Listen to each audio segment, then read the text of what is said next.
두 차례 부동산 대책을 통해 부동산 시장이 다소 진정 국면에 들어섰지만 전세, 실수요자 등이 어려움을 겪는다는 지적도 나옵니다.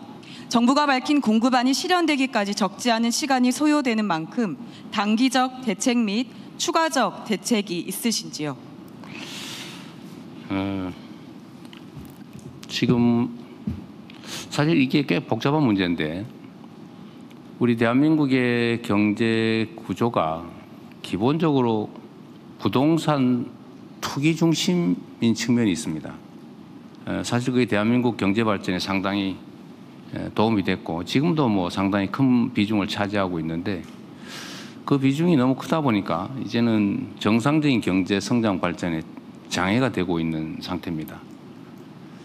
그래서 우리 새로운 정부의 기본적인 방향은 부동산에서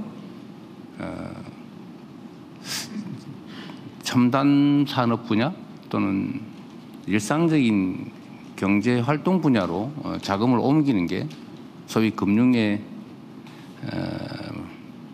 뭐라 그럴까요? 금융의 대전환을 해야 되는 게 지금 우리의 과제입니다. 또 그렇게 하려고 노력합니다.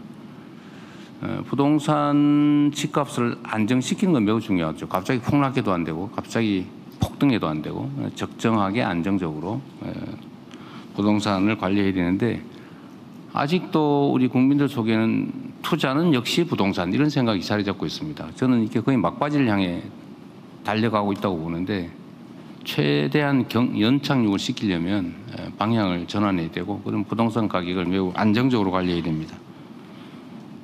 수요 관리, 공급 관리 양 측면이 있는데 사실은 이제 수요 관리를 잘 해야 되겠죠. 공급을 무한대로 늘릴 수는 없습니다. 아시는 것처럼 수도권 집중이 심각한데 계속 신도시를 개발할 수도 없고 근본적으로는 국가 균형 발전을 좀 실효적으로 이뤄내면 수도권 집중이 완화되면서 공급 부족 문제도 상당히 완화될 수 있지만 그게 쉬운 일은 또 아니죠. 그래서 수요를 실수요자 중심으로 바꾸고 이게 투기적 또는 투자 유인으로 부동산을 취득하는 일을 최소화시킬 필요가 있는데 그러려면 끊임없이 반복적으로 대책을 내놓을 수밖에 없죠. 단 한 번, 두 번의 대책으로 이 문제가 해결될 가능성은 거의 없다고 보여집니다. 그래서 앞으로도 계속 수요 측면, 공급 측면에 부동산 가격 안정을 위한 대책은 계속될 수밖에 없습니다. 물론 이제 그 강도나 횟수나 이런 거는 부동산 시장 상황에 따라 다르겠죠. 뭐 예를 들면 구체적으로 수요 통제를 어떻게 할 거냐는 예를 들면 돈 빌려서 전세 끼고 집 사고 이게 지금 집값을 올려왔고 결국은 국민들한테 주거 비용을 과중하게 만들어서 소비 역량을 떨어뜨리고 젊은이들한테는 집을 구할 기회를 박탈하고 엄청난 주거비 부담을 안겠죠. 이 문제를 해결하기 위해서는 끊임없이 어쨌든 초과 수요 또는 뭐 투기 수요 이런 것들을 통제해야 되고 공급도 또 실효적으로 해야 되겠죠.